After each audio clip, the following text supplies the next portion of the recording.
Imagine this. You are 28 years old.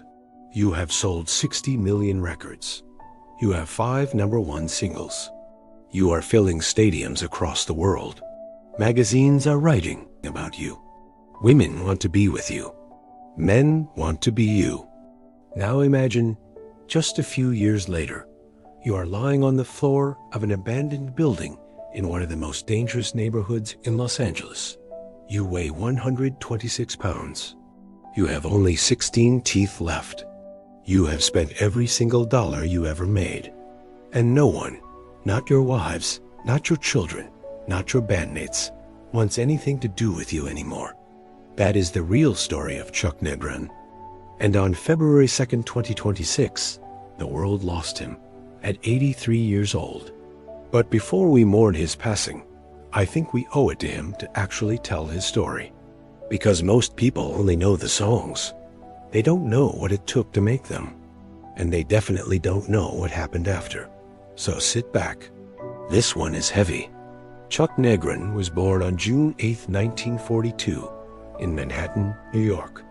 His father was a Puerto Rican nightclub singer. His mother raised him and his twin sister alone after the divorce, when Chuck was just 5. He grew up in the Bronx, and even as a kid, he was singing. Doo-wop groups, street corners, school talent shows. Music was already in his blood. But here's the thing most people don't know.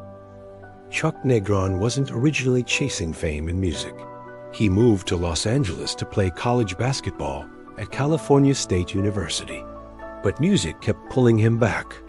In 1967, a singer named Danny Hutton reached out to Chuck and asked him to form a group, alongside vocalist Corey Wells. 3 of them came together and created something that didn't fit neatly into any one box. It wasn't just rock. It wasn't just R&B. It was this wild, genre-bending blend of rock and roll, soul, and urban doo-wop wrapped in incredibly polished, forward-thinking production.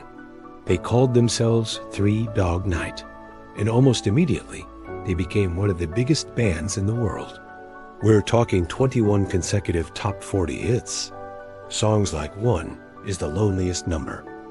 Mama Told Me Not to Come, Easy to Be Hard, Black and White, and of course, Joy to the World.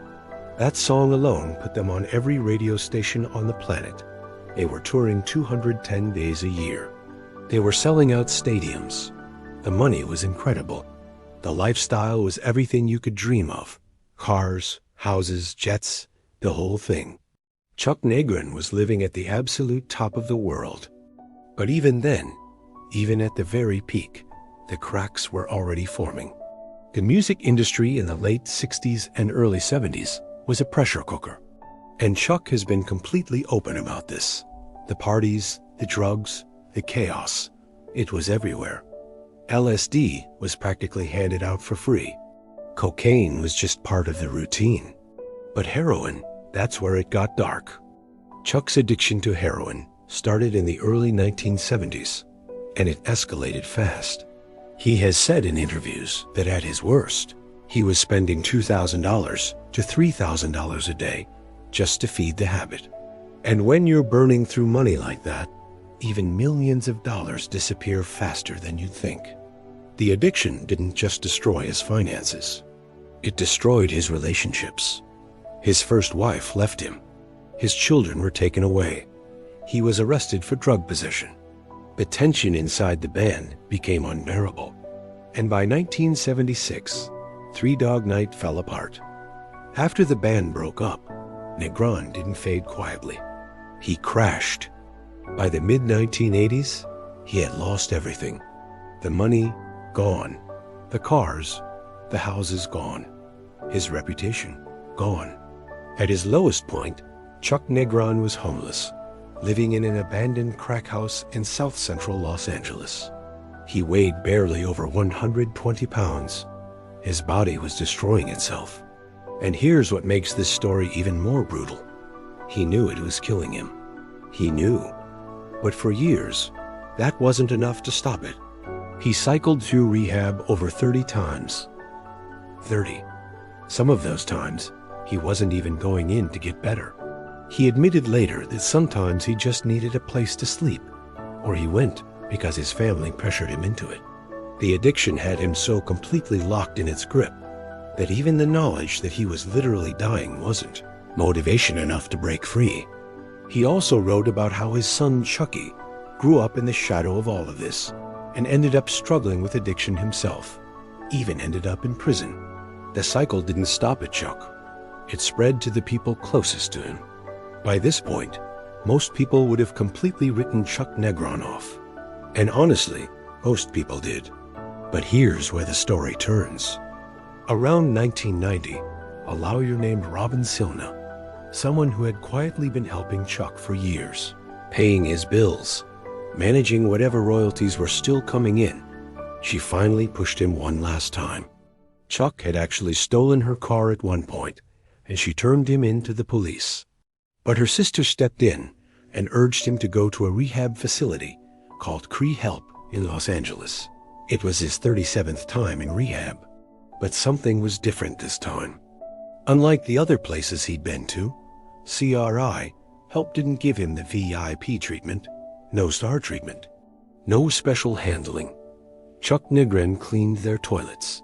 He stayed for 9 months. And during that time, something shifted inside him, something he described as a spiritual awakening. A friend, musician Mike Finnegan, visited him and told him something simple: pray, ask for God's will.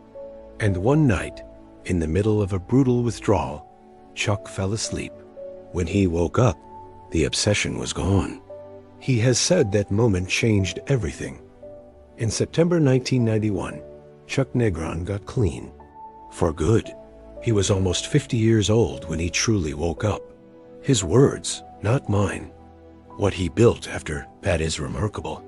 He launched a full solo career, releasing 7 albums between 1995 and 2017. He continued to perform live, even as his health declined. He suffered from COPD for over 30 years. One of his lungs was severely damaged, and he still sang. He wore special oxygen-feeding glasses on stage just to keep performing, because music mattered that much to him. He wrote his autobiography, 3 Dog Nightmare, in 1999, and it became one of the most raw, unflinching accounts of addiction and recovery ever written. It's been used in rehab programs across the country. He spoke to judges, probation officers, and incarcerated men about what addiction really looks like from the inside. Chuck Negron didn't just recover. He turned the worst chapters of his life into a tool to help other people survive theirs. Chuck Negron passed away on February 2, 2026, from heart failure at his home in Studio City, California. He was surrounded by his family, his wife, his children, his grandchildren. The man who once had no one left in his corner died with the people he spent decades trying to earn back. He was 83. Now, I want to be real with you for a second. Chuck Negron is not the only rock star who battled addiction. Not even close. But what sets his story apart is how honest he was about it. He never blamed the industry. He never blamed his bandmates.